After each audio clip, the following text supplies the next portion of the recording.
आपली संस्कृती, आपले संस्कार सदा राहू दे आपल्या सोबत। भारताच्या महान ग्रंथांचे आणि काव्यांचे संपूर्ण संकलन सबस्क्राइब करा तिलक।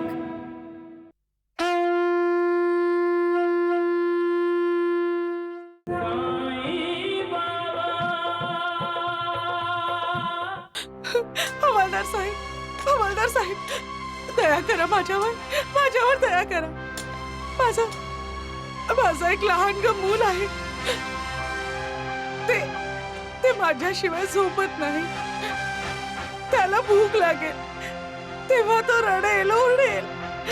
त्याला कोण खाऊ घालेल? मला सोडून द्या। माझ्या त्या छोट्याशा जीवावर दया करा। हवालदार साहेब, मला मान्य आहे की मी दुधाची चोरी करायला नको होती। चोरी तर चोरीच असते, पण त्या क्षणी माझ्या मनात चोरीचा विचार देखील नाही आला। माझा बाळ उपाशी आहे आणि त्याला दूध पाहिजे, फक्त हाच विचार करून। हवालदार साहेब, मी तुम्हाला वचन देते की मी पुन्हा आयुष्यात कधी चोरी करणार नाही। मला माफ करा, मला सोडून द्या। हवालदार साहेब, खूप उपकार होतील तुमचे। मला सोडून द्या हवालदार साहेब।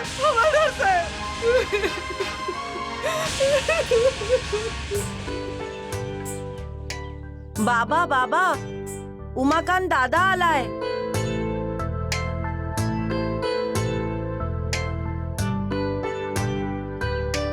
अरे उमाकांत, बाहेर का उभा आहेस?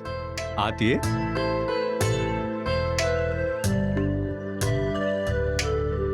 यावेळी तू बराच काळ बाहेर होतास।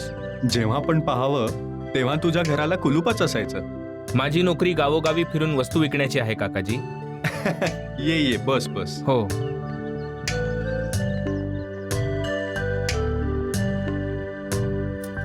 अभ्यास छान चालला ना गोपी?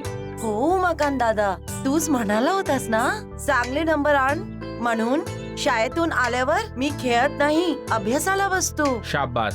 ह्यावेळी तू कुठं गेला होतास? ते नाशिक ते रत्नागिरी पर्यंत सगळी लहान मोठी गावं फिरलो काकाजी। जेव्हा गावी परत येत होतो, येता सुकन्याच्या सासरी पण गेलो, सुकन्याला भेटायला। लहानपणीची मैत्रीण आहे ना, तिच्या लांब सडक केसांचं तर मी नेहमीच कौतुक करतो। त्यावेळी माझ्याकडे केसांच्या तेलाची एक बाटली शिल्लक होती। म्हटलं येता सुकन्याला देऊन यावी, पण तिथं पोहोचलो तर समजलं की ती। ऐकून मनाला धक्का पोहोचला काकाजी। हे तिच्यासोबतच घडायचं होतं का? सुकन्या बरी आहे ना काकाजी? अगं ए कपाळ करंटे, भाकरी करपते ना, लक्ष कुठे तुझं?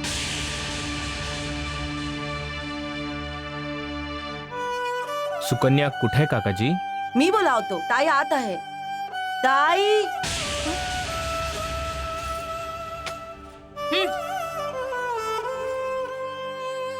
नमस्कार काकी।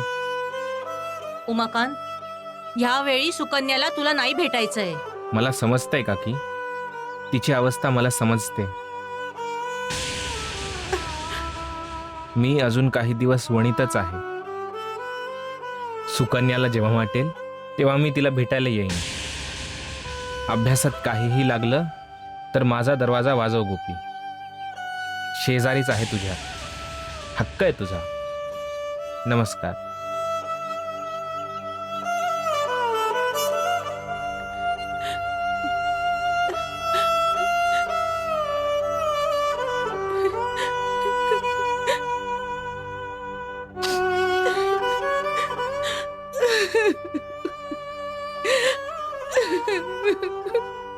माणूस जेव्हा विचार करतो की त्याच्या दुःखांचा कधीच अंत नाही होणार, तेव्हा त्या भगवंताचं मन पाघळतं आणि तो संकेत देतो की सुख त्या माणसाची वाट पाहत आहे। हिम्मत नको हारूस, उठून त्या दुःखाचा सामना कर आणि सुखाचं स्वागत करण्यासाठी तयार हो. असं नको समजू की सारं जग तुझ्या विरोधात आहे. कुणीतरी एक आहे जी तुझी साथ देण्यासाठी आतुर आहे. कुणीतरी आहे ज्याला तुझं दुःख वेदना वाटून घ्यायच्या आहेत.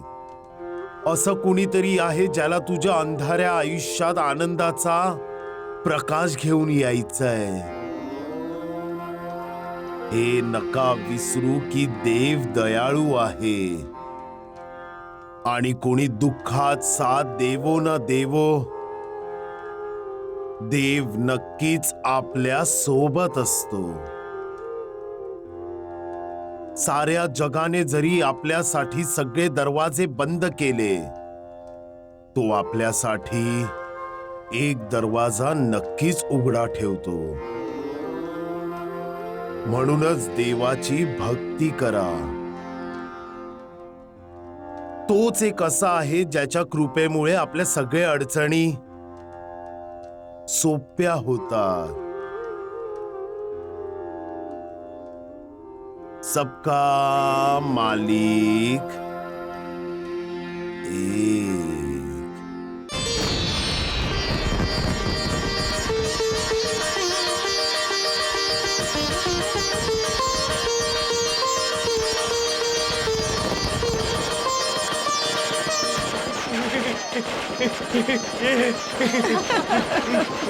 अरे नानावाली, अरे अरे खूप खूप शुभेच्छा.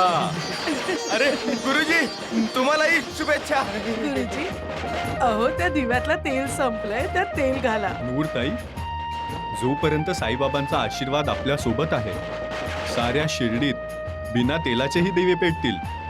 बिना तेलाचे दिवे कसे लागतील गुरुजी? अरे सगुण भाऊ, पाणी टाकून दुसरं काय. पाण्याने दिवे कधी लागलेत का नानावली? लागलेत सगुण भाऊ, ह्या शिर्डीत लागलेत. हो, साईबाबांना जेव्हा गावात तेल मिळालं नव्हतं तेव्हा त्यांनी द्वारिका माईमध्ये पाण्याने दिवे पेटवले होते.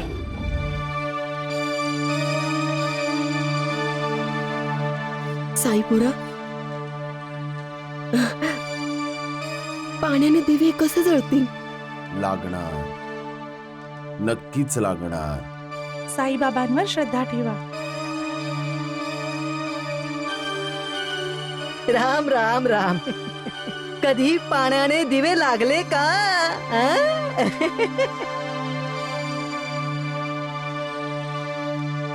प्रभू रामाची इच्छा.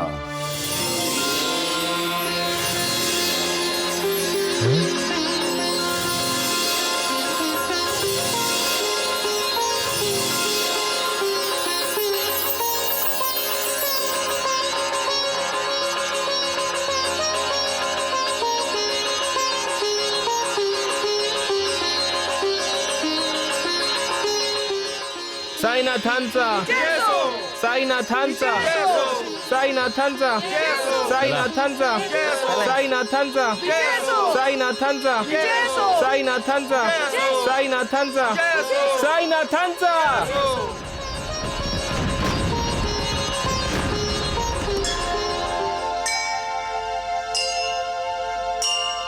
लक्ष्मी लज्जे महाविद्ये श्रद्धे पुष्टि स्वधे ध्रुवे महारात्रि महाविद्ये नारायणी नमोस्तुते. महारात्रि महाविद्ये नारायणी नमोस्तुते.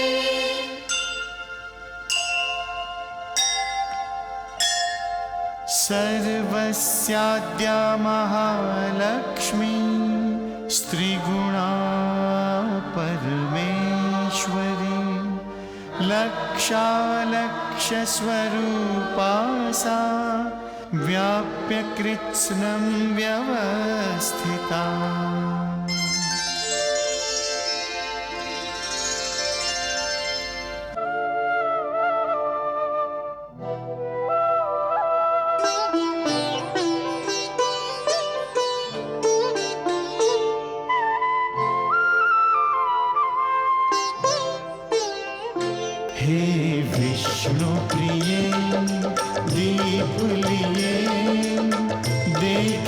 पंथ तिहारा, सुनो यह अनुरोध हमारा। दीपावली के शुभ अवसर पे माँ सबके भवन पधारो। हे विष्णु प्रिय दीप लिए, देखें पंथ तिहारो, माँ सबके भवन पधारो।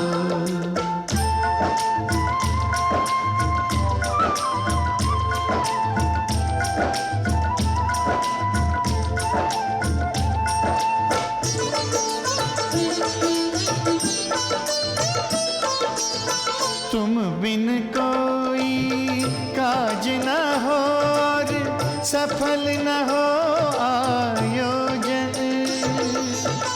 तुम वह देवी जिनसे राखे तीनों लोक प्रयोजन।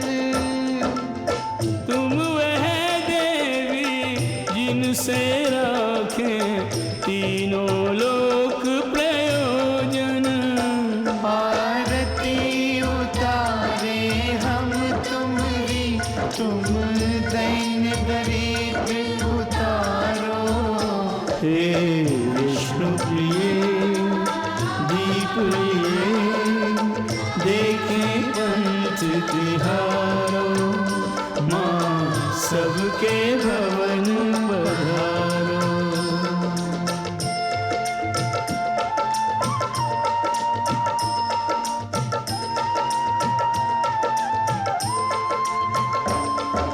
शरणागत दीनार्थ परित्राण परायणे, सर्वस्यापि हरे देवी नारायणी नमोस्तुते।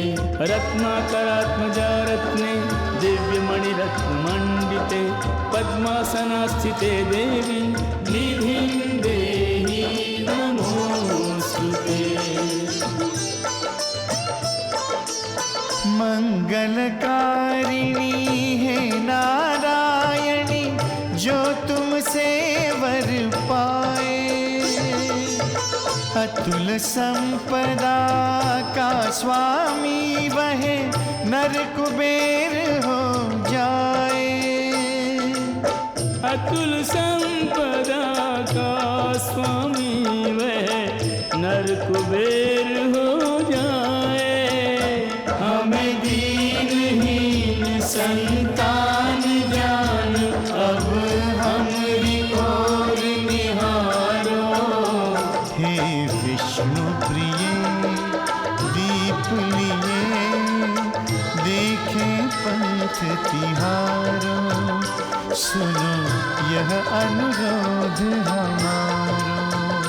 दीपावली के शुभ अवसर पे माँ सबके भवन पधारो। हे विष्णु प्रिय दीप लिए, देखें पंच तिहारो, सबके भवन पधारो।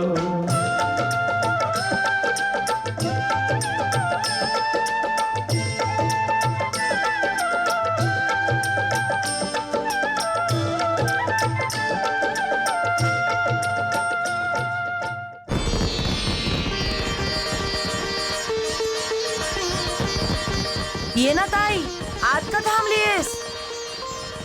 मागच्या वर्षी सारखे मिळून फटाके वाजवू, लवकर ये. कुठे चाललीयस? जाऊ दे तिला. दिवाळी आहे, सगळे साजरी करतात. तिलाही ही दळभद्री आता दिवाळी साजरी करणार? आम्ही तर घरात एक दिवा देखील लावला नाहीये. का? काय दोष आहे आमचा? कसला गुन्हा केलाय आम्ही? या कपाळ करंटीमुळे आम्हाला आमची सुख बाजूला ठेवावी लागतायत. बस कर उषा, बस कर.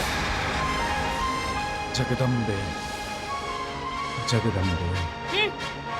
जगदंबा जगदंबा. ताई लवकर ये ना. तू जर बाहेर जाण्यासाठी पाऊल जरी उचललंस ना तर तंगडं मोडून ठेवीन मी तुझं कायमचं. तुझी ही वाईट सावली माझ्या गोपाळवर पडायला नको.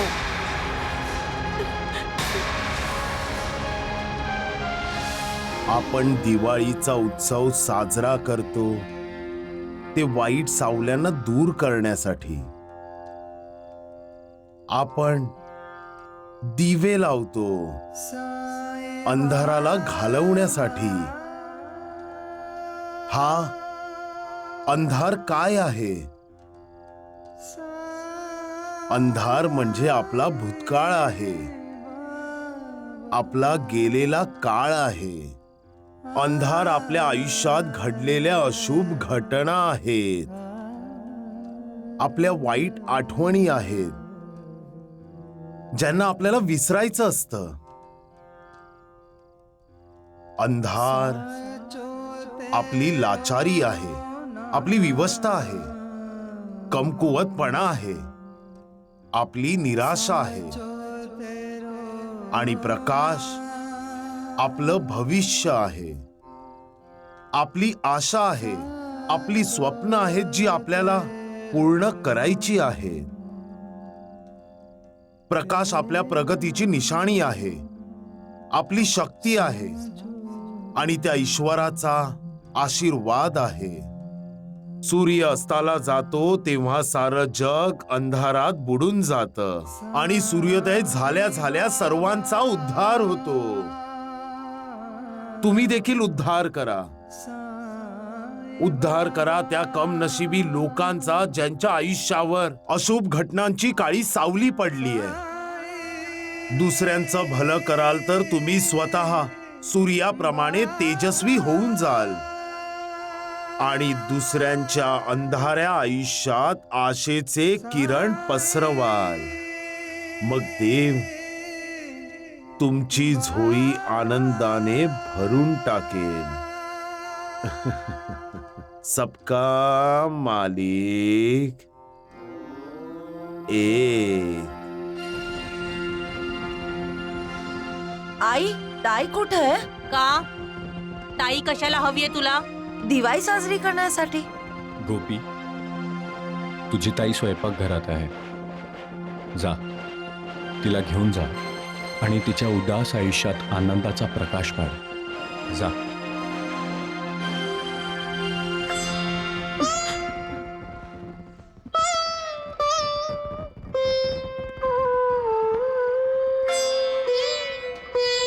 दिवाळीत रडायचं नसतं ताई.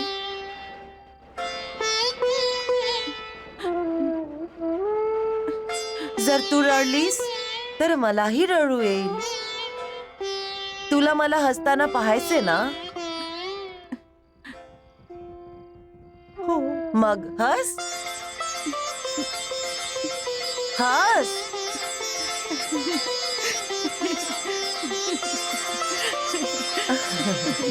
हस.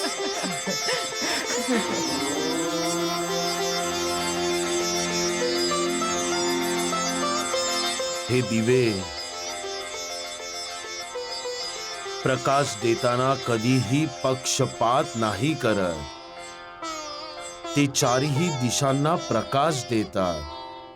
मग आपण आनंद देताना पक्षपात का करतो? हा माझा आहे, हा माझा नाहीये, अशी भावना मनात का येते? आपण तर दुसऱ्यांचे अश्रू पुसले पाहिजे, त्यांना दुःखाच्या अंधारातून बाहेर काढून प्रकाशात आणायला हवं. दिवाळीचा सण केवळ तुमचे स्वतःचे आनंद साजरे करण्यासाठी नाहीये, उलट दुसऱ्या सर्वांनाही आपल्या आनंदात सामील करण्यासाठी आहे.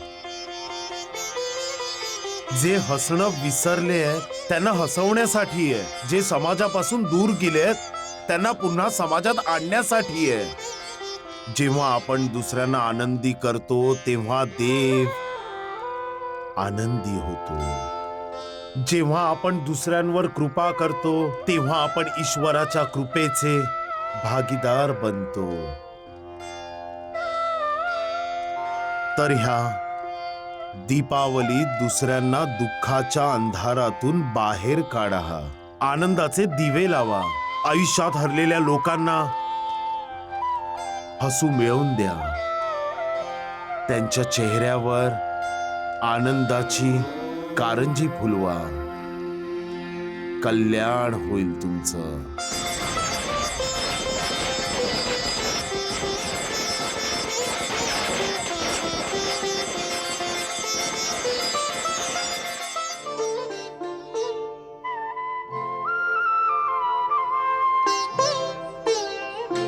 ओम जय साईनाथ, जय साईनाथ, आदिन अंत तुम्हारा, तुम्हें श्रद्धा नमन हमारा.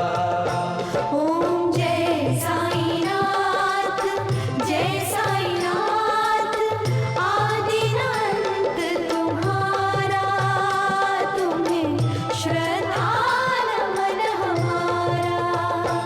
धरती पर रहकर प्रभु तुमने तन अंबर तक विस्तारा. ओम जय साईनाथ, जय साईनाथ, आदिनाथ तुम्हारा, तुम्हें श्रद्धा नमन हमारा.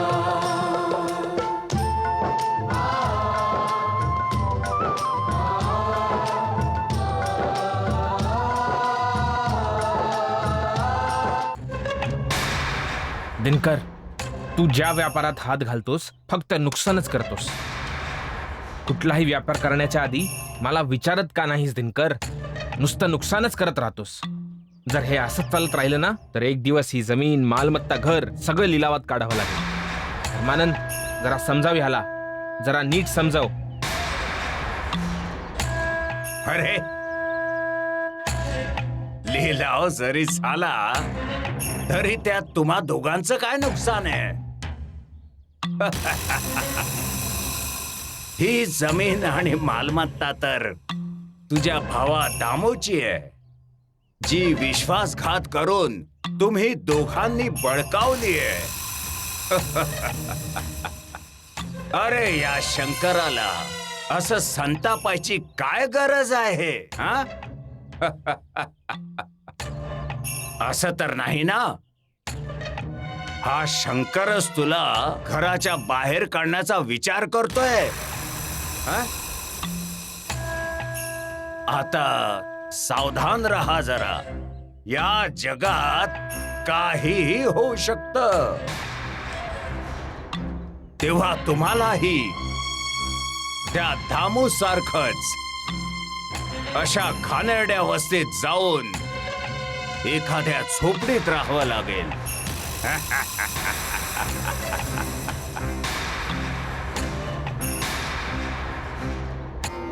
जेव्हा संदेह, शक, संशय, शंका रूपी शत्रू माणसावर हल्ला चढवतात, तेव्हा ज्या माणसाचं मन सशक्त नाहीये तो बदलून जातो.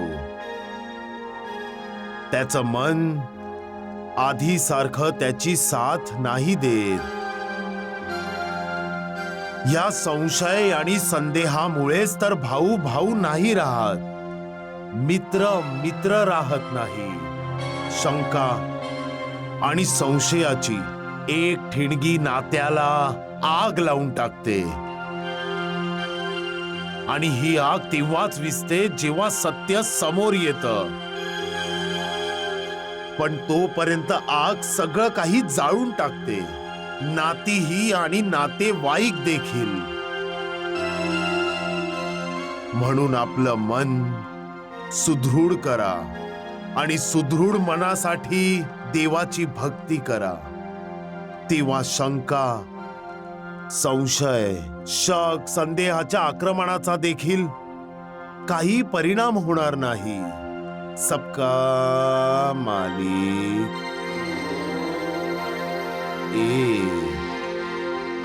अरे गोपाळ, माझ्या बाळा, घे बाळा. बाळा, तू ना ह्या खेळण्यांची खेळ आणि ऐक, इथेच थांब, कुठेही जाऊ नकोस. मी जरा कामावर जातोय बाळा. हे घे बाळा, ह्याच्याशी खेळ. माझ्या लेकरा, आईची आठवण येते. येईल बाळा, आई पण येईल बाळा. पण बबड्या, तोपर्यंत तू इथेच खेळ माझ्या बाळा. गंगाताई, अहो गंगाताई, गंगाताई, काय झालं दामू दादा? मी जरा कामासाठी बाहेर जातोय. माझ्या गोपाळकडे लक्ष द्याल का? काळजी करू नका दामू दादा. गोपाळ इतका शहाणा बाळ आहे की कोणालाही कुठलाच त्रास देत नाही तो. गोपाळ, माझ्या बाळा, घ्या गंगाताई.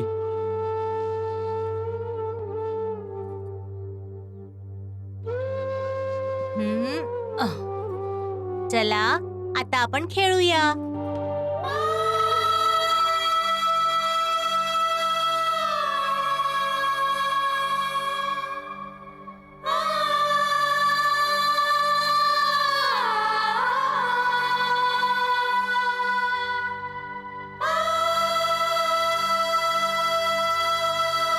उर्मिला,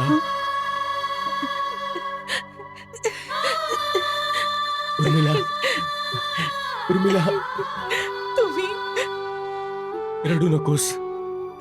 मी तुला घेऊन जाण्यासाठीच आलोय.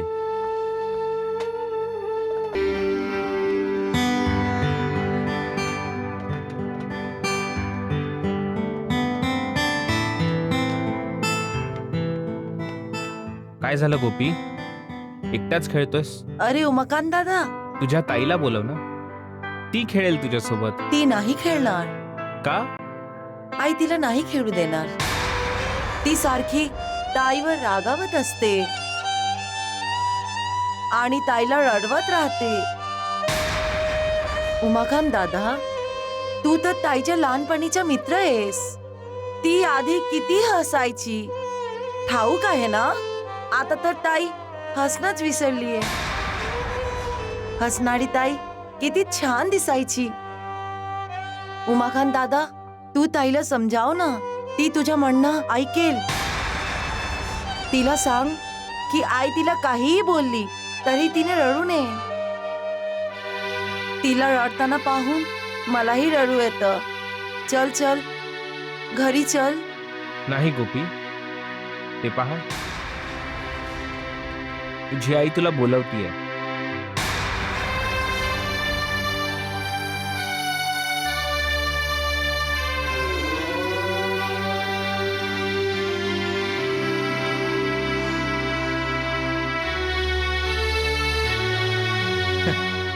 आण आण.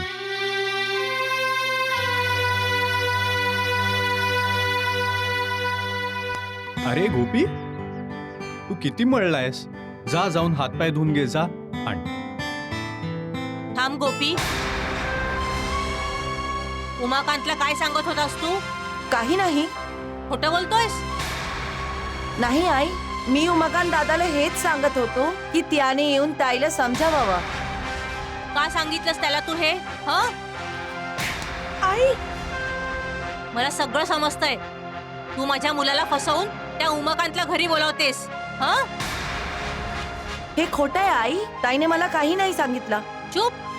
आता जर त्या उमाकांत बरोबर दिसलास तर तंगडं मोडून ठेवीन तुझं. उषा, का घरात अशांती पसरवतेस? घ्या, मी अशांती पसरवतेय? अशांती तर ही दळभद्री स्वतः सोबत विधवा आश्रम मध्ये घेऊन आलीये आणि ती आणणारा आहे हा गोपी. आई, तुझे सकाळ संध्याकाळ करत असतेस ना, अशांती त्यामुळे पसरते. तुझी तर जीभ हासडून ठेवीन मी. आई, खूप झालं आई. माझा राग गोपीवर का काढतेस तू? तुमच्या या कपाळकरंटी मुलीने तर माझं सुख हिरावून घेतलंय. हिला एखाद्या अनाथ आश्रमात सोडून आलात तर खूप बरं होईल.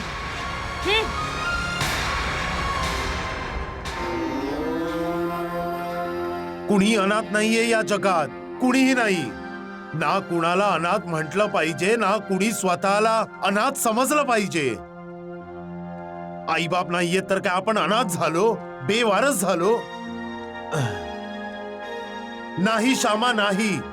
जोपर्यंत तो आहे ना, तोपर्यंत स्वतःला अनाथ नाही समजलं पाहिजे. तोच आपली आई आहे, आपले वडील आहे. तोच आपलं सर्व काही आहे. जर या लोकांनी प्रेमाने एखाद्या अनाथाच्या मनात जागा मिळवली तर अनाथाच्या नजरेत ते देव बनतील. तो अनाथ त्याची पूजा करेल. पूजा, कुणाचं प्रेम मिळवणं, कुणाचं मन जिंकणं ही खरंच मोठी गोष्ट आहे श्यामा. आदर सन्मान मागून नाही मिळत श्यामा. त्यासाठी आपली वर्तणूक आदर्श व्यवहार असला पाहिजे. पण ह्या माणसाला कुणी समजवावं श्यामा. त्याचा अहंकार, त्याचा गर्व त्याला झुकू नाही देत. पण वेळ त्याला झुकवतेच. वेळ तुला देखील झुकवेल श्यामा. तुलाही. मला का देवा?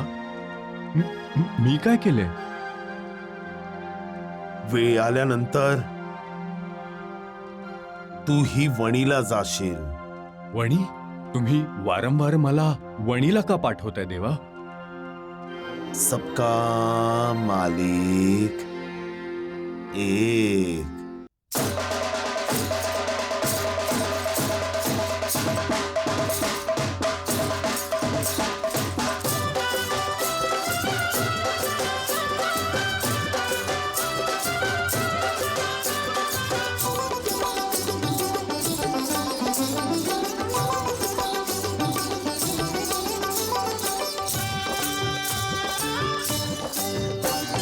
खंडोबाराया जय खंडोबाराया, खंडोबाराया जय खंडोबाराया. तेरे गुण गा रहे भक्त जन मना रहे. तेरे गुण गा रहे भक्त जन मना रहे. मंगल महोत्सव मन भाया. खंडोबाराया जय खंडोबाराया, खंडोबाराया जय खंडोबाराया. देवों के सरताज तेरा अटल रहे साम्राज्य. हर कोई बोल रहा है आज जय खंडोबा की. हर कोई बोल रहा है आज जय खंडोबा की. खंडोबाराया जय खंडोबाराया, खंडोबाराया जय खंडोबाराया.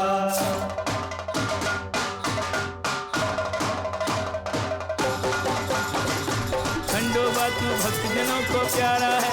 खंडोबा तुझ पर विश्वास हमारा है. तेरे होते नहीं किसी का भय हमको. देवा तू सबके हित का रखवारा है. नाचो रे नाचो रे नाचो रे नाचो. गाओ रे गाओ रे गाओ. बोलो रे जय खंडोबा जय खंडोबा.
खंडोबाराया जय खंडोबाराया. चला वैद्य बुवा, चला चला लवकर. हो, द्वारकानाथजी, आताच निघूया.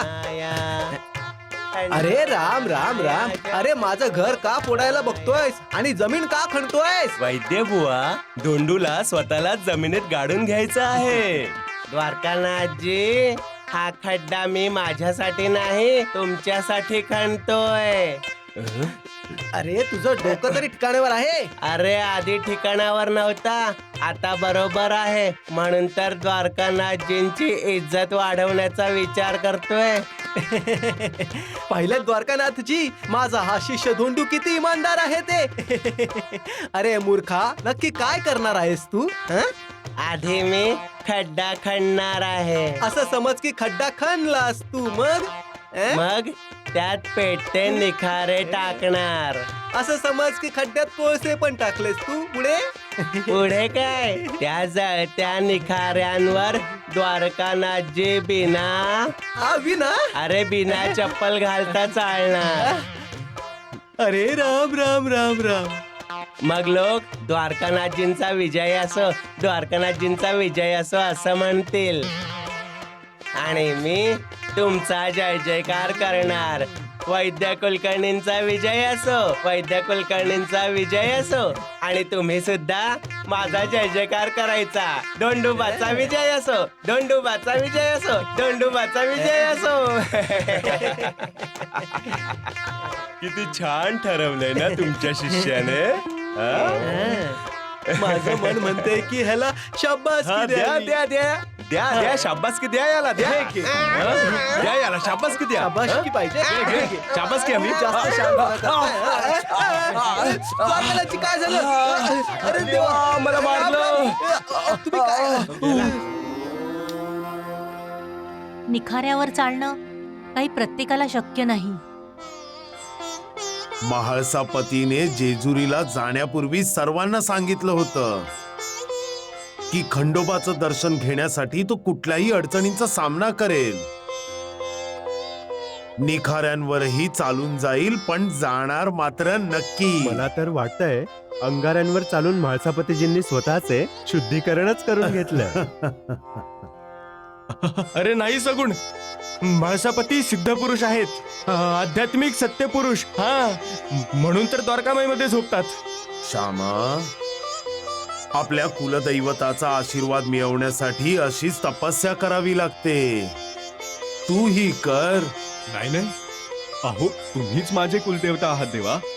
सबका मालिक एक.